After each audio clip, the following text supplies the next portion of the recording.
You probably didn't spend 3 or 4 days rehearsing one of those scripts. No, far from it. No, we'd get down there, as I remember, about 11:30 on a Sunday morning and read it around the table, and we'd spend about half an hour, Bill and I, rewriting, cutting. Then we'd put it on the mic, go to lunch, come back and dress it and put it on the air. At one time we had to do 2 shows, one for the East and one for the West Coast here. And then, of course, when they found out that recording wasn't a dirty name, Bing was responsible for it. Yeah. So we did 1 show and that was it. They just do the recording for the West Coast. Yeah. Poor West Coast. They always get second best, yeah. There's some wild stories that people have told about the second shows, you know, where they'd break for dinner or something like that, and then invariably one of the important characters on the show would have a couple more martinis than he should have. Well, that was a terrible thing about doing 2 shows, you know. You couldn't really relax and enjoy yourself because if you did, you might foul up the show. And so we did all that after the second show. The Adventures of Sam Spade, Detective, brought to you by Wild Root Cream Oil Hair Tonic, the non-alcoholic hair tonic that contains lanolin. Wild Root Cream Oil, again and again, the choice of men who put good grooming first. Sam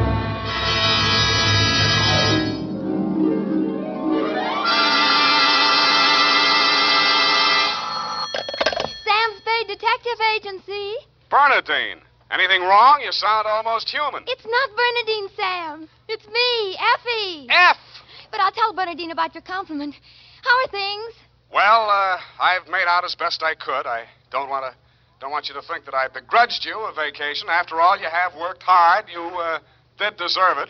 Sam Spade, is that all you have to say to me? I'm not putting the blame on you. After all, it is a state law, so I can hardly accuse you of letting me down at a time when I needed you most. Well, you might at least ask me if I had a good time. I'm sorry if your conscience bothered you. Oh, well, it didn't. I had a divine time, and I met all sorts of interesting people. Mostly men. You don't say. What else? Well, it was this desert ranch, you know, with a lot of buttes around. You mentioned those. No, Sam, no. They're the result of erosion. Those outdoor types, they go to pieces. Sam, are you pulling my leg? Not over the phone, Effie, but stay where you are. I'll be right down to look at your snapshots. And when you have the time, I'll dictate my report on the missing news hawk caper.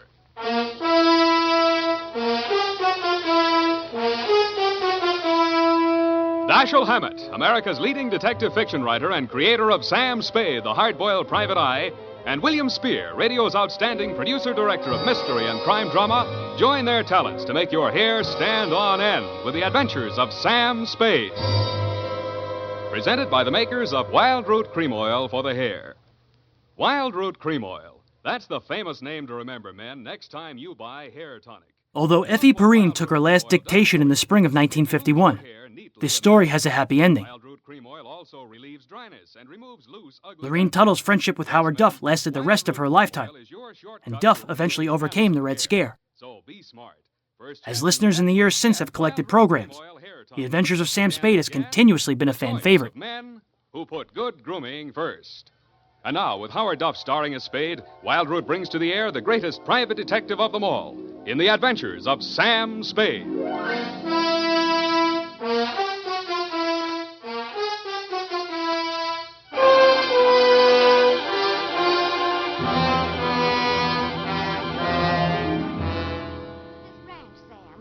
Outside of Kanab on Virgin River. Kanab, the Pearl of the West. Uh-huh. And did I mention the buttes? Oh, well, they're very interesting. The result of erosion. Yes. And it's authentic, too. Fay Hamlin's ranch. You, mean a working ranch? Yes, you see, that way you get into the spirit. Mm-hmm. My job was to feed the chickens. And that's how I met him. One of the buttes? Oh, Sam, he's a very cultured gentleman. Culture smulcher. What's he do for a living? He cures stammering. You don't say. What's his name? Charlie Shank. Charlie Shank? He's the founder of the Shank Institute of Articulative Correction, which I should learn. Articulative Correction. Where is this institute? Oh, I have the address here. General Delivery, Butte, Montana. Mm-hmm. You're sure you didn't help him break parole, Effie? Oh, no. We just went on long walks together. Where to? Oh, different points of interest. Like Wolf Canyon. Figures. Uh-huh. He invited me on this camping trip. Honorable, of course. Mm. But I couldn't go on account of my sunburn. Oh, I had an awful. Oh, I've still got it, you see. And then he went back to Butte. He had to leave in such a hurry he couldn't even say goodbye. Well. It was a pity, too, because an old friend he hadn't seen in years came looking for him just a few minutes later. With a warrant? No, he was an attendant in a nearby hospital. Mental? Oh, yes, very intelligent. He read me some of his poetry. Maybe you've heard it. A loaf of bread, a jug of wine, and thou. Wait a minute. Isn't that the Rubaiyat of Omer Khayyam? That was written by a guy named Fitzgerald. Well, of course. That's his pen name. Quite a penman. Yes, but he's paid his debt to society. And the other time it was a bad beef. Oh, He told me all about it. Yeah, sure. He cried on my shoulder afterwards. Sweetheart, when you make a mistake, it's a beaut. Sam, nothing happened. Well, I'm glad he cured you of stammering, anyhow. Ready? Oh, yeah. I've got a brand Work, new you notebook. know. Life goes on. I've got a brand new notebook, Sam. I'll just turn over a new leaf. Not a bad idea, dear. Date July 18 to Mr. Alex M. Youngblood. Try that again. Mr. Alex M. Youngblood, P.O., Box 317, San Francisco, from Samuel Spade, license number 137-596. Dear Mr. Youngblood, I need a vacation myself. You need Charlie Shank. You sound tired, Sam. Fortunately, until I met you, my only experience with any of the men and women who make your newspaper run had been with one of your corner newsboys who shortchanged me 2 times within as many days. I have not read your rag since. Radio catered to inspirational things. Now, not particularly churchy things. I don't mean that word at all. But I mean radio dramatized lives of great and interesting and meaningful people. Where I don't see that so much now. I don't see anything that I do, anymore, that has any nobility or any ambition or anything that I believe in. I don't get to do parts that I believe in anymore. And it just riles me. It doesn't break my heart. It makes me very angry, truly. But all of these shows were exquisitely written. They had the finest writers in the world in radio. I don't know where they've gone. I don't know whether they've retired or what they're doing. On August 25th, 1975, Chuck Schaden interviewed Howard Duff at his home, just north of the Malibu Colony along the Pacific Ocean. Duff was surprised to learn that his Armed Forces Radio Service work played a large role in the preservation of radio programs. You actually contributed to the saving of thousands and thousands of radio shows. I did?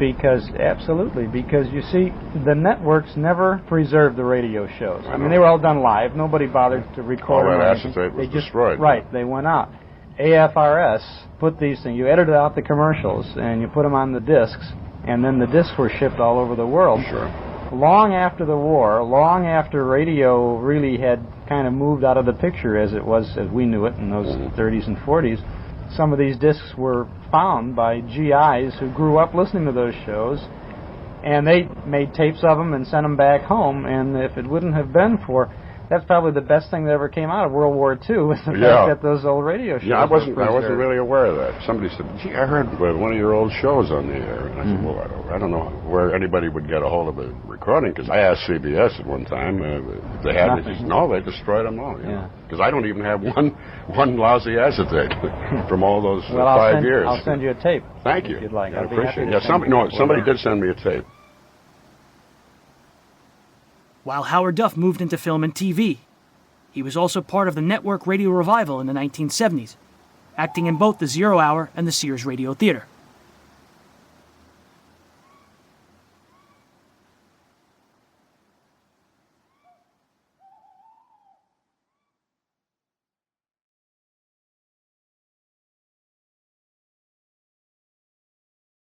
Although Howard Duff was surprised to find how deeply he contributed to radio, the subject of our next episode of Breaking Walls had no such ignorance.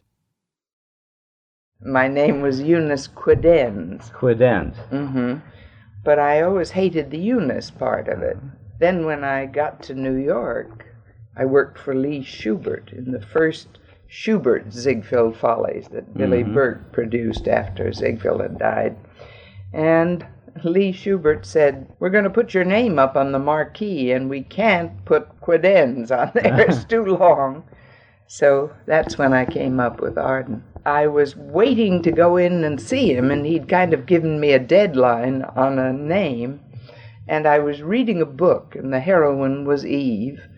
And I had a package of Elizabeth Arden's cosmetics in my hand, and I tried it out on him, and he liked it, and that was it. Next time on Breaking Walls, it's the summer of 1948. We'll spend part of our vacation with perhaps the most famous teacher in American entertainment history, and find out why we all love our Miss Brooks. Atomic cocktail. The reading material used in today's episode was On the Air by John Dunning, Network Radio Ratings 1932 to 53 by Jim Ramsberg, as well as articles from the archives of Billboard Magazine, Broadcasting Magazine, Radio Daily, and Variety. On the interview front, Eve Arden, Howard Duff, and Lurene Tuttle were with Chuck Schaden. Hear their full chats at speakingofradio.com. Dick Joy, Elliot Lewis, and E. Jack Newman were with John Dunning for his 71 KNUS program from Denver. Howard Duff, June Havoc, and Bill Spear were with Dick Bertel and Ed Corcoran for WTIC's The Golden Age of Radio. Hear their full chats at goldenage-wtic.org. Lurene Tuttle remembered radio with Same Time, Same Station on February 6, 1972. Frank Stanton spoke with CBS in honor of their 50th anniversary in 1977. And Mary Jane Croft was with Spurvac on March 14, 1992. For more information, please go to spurvac.com.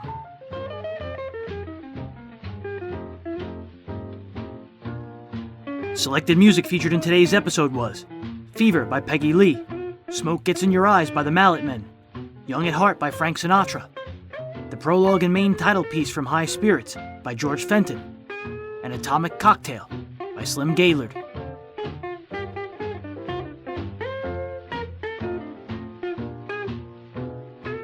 Special thanks to our sponsors, the Mysterious Old Radio Listening Society, 12 Chimes It's Midnight, and the Fireside Mystery Theater. Find them all on iTunes or at their links in the written credits. When it hits bound to shake, because it feels like an Subscribe to Burning Gotham, the new audio drama set in 1835 New York City. It's available everywhere you get your podcasts and at burninggotham.com.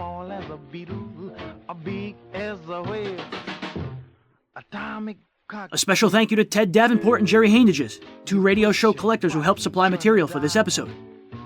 They're who the large retailers go to. Ted's got a Facebook group, Radio Memories. And for Jerry, please visit otrsite.com. I've been visiting since 2000. I'd also like to thank Walden Hughes and John and Larry Gassman of Spurvac. Listen to their shows on the Yesterday USA Radio Network. Atomic cocktail. Breaking Walls episode 106 will join Eve Arden's Connie Brooks at Madison High. This episode will be available beginning August 1st, 2020, everywhere you get your podcasts and at thewallbreakers.com. In the meantime, give Breaking Walls a quick rating on whatever platform you listen, especially iTunes. You can also join the Wallbreakers Facebook group at facebook.com/group/thewallbreakers. And if you've got some spare change, you can become a Patreon supporter for as little as $1 a month by going to patreon.com/thewallbreakers. So, until August 1st, my name is James Scully. This has been Breaking Walls episode 105, and I'll catch you on the flip side. Thank you very much.